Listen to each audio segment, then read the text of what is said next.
booties for black girl nerds.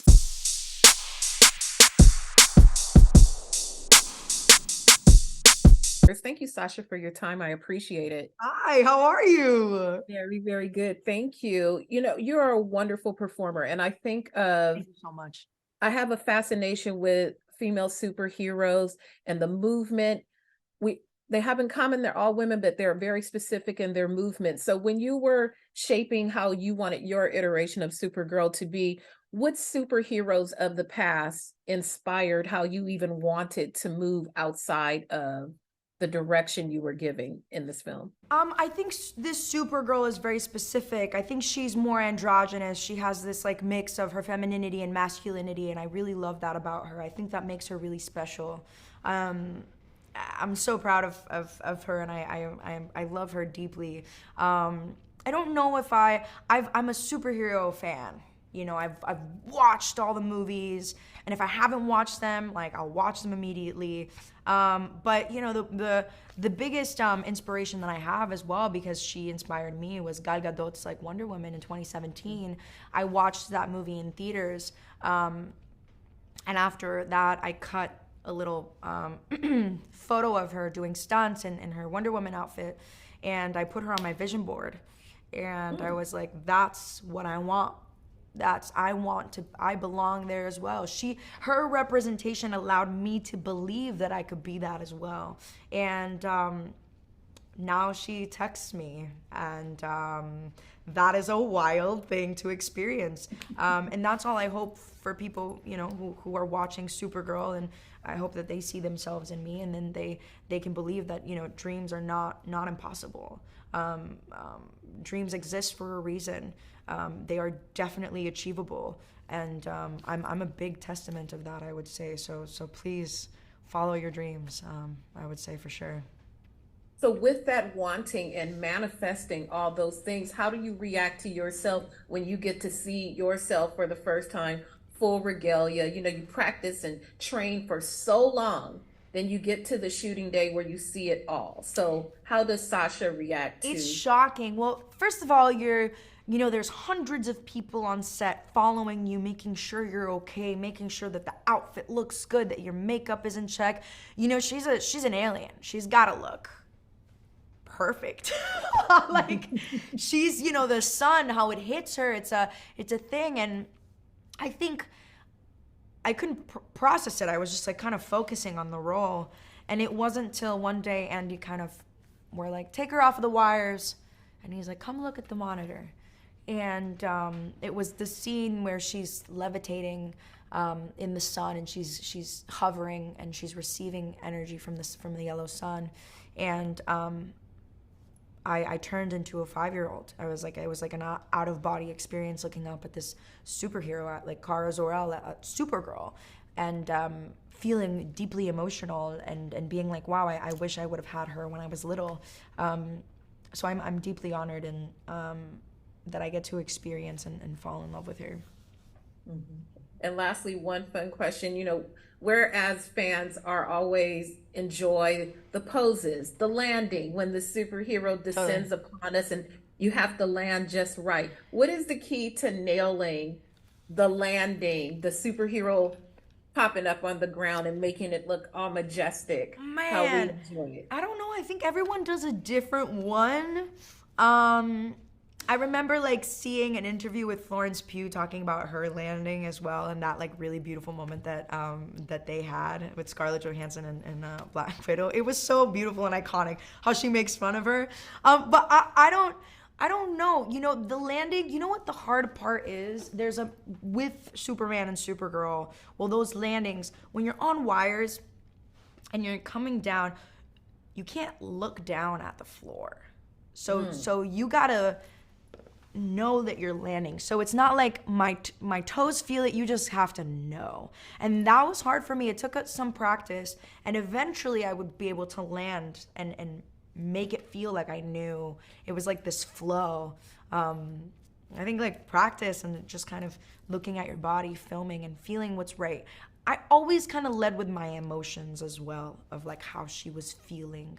And there's a lot of anger in this film, so it was kind of always led with that as well in some moments.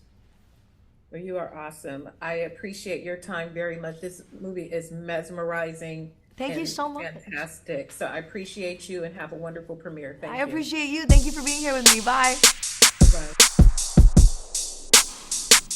Thank you guys for your time. This is such a critical movie for the DC universe. And Andy, I'll begin with you. What do you think the Flash story serves? How does the Flash story serve the DC universe in advancing it forward and just broadening the reach of all these characters? Well, I think first it makes justice to something that was sort of set up in the comic books, like 1,000 years ago, which was a multiverse. It started in the Flash of Two Worlds, which was a comic book published in 1961. So it was about time to honor that part of the universe and open that window for future movies. And what we did in this movie was basically combine the idea of a multiverse with a multiverse of cinematic pieces, which was like another very exciting thing because DC has created not only a brilliant comic book, but in the world of film, a lot of great movies. And the idea of being able to combine them and crossing them over was just there to grab, and it was great.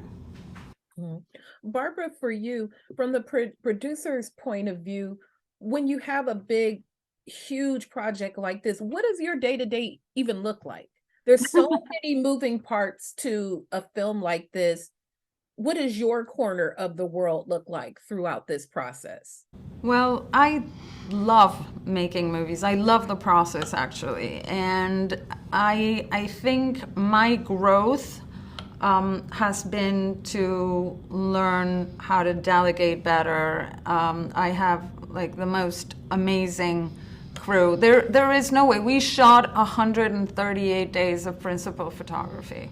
So when we did Mama 12 years ago, I had the schedule in my head from A to Z, could jog through it back and forth. You can't do that with a movie of this size, with those many units, with a VFX department of that size. So you just learn to trust, and you work with your amazing team that are gonna watch your back, and everybody has their own little corner. My corner, of course, is to try to see, the whole project at a bit of a bird's view and see what is working and what is not, what we have to adjust. So in brief, stop micromanaging, start macro managing, and just support people doing beautiful work. I try to enjoy. And enjoy the journey. Andy, so when you have a treasure chest full of marvelous toys at your disposal for a film like this, when do you know, okay, maybe I'm too far off into the weeds? Maybe I need to rein it in a little bit, because the more epic, the better for the audience. So what is the fine line for you of too much? The great thing about this project, Leandra, is that there was no parent there telling us that we can't play with the toys until like 2 a.m. in the morning. So I just, we were lucky enough to have a budget, to have the right budget to let my imagination go. And of course, in post-production, you realize that it's a bit of like, it doesn't matter if you make a small movie or a huge movie, there is a wall that you're gonna crash, and you're gonna eventually run out of time.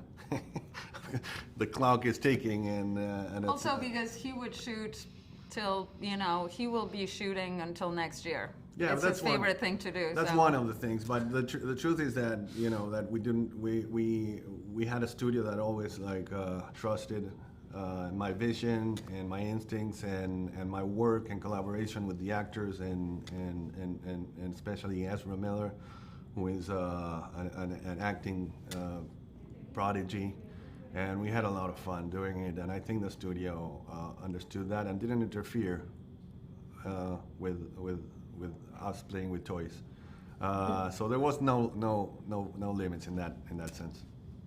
It's unbelievable watching it. Thank you for your time. Thank It's you. an unbelievable film. It's mesmerizing, and I appreciate you talking to me. Thank you. Thank you so much. Have a lovely day. You too. Take care. Bye.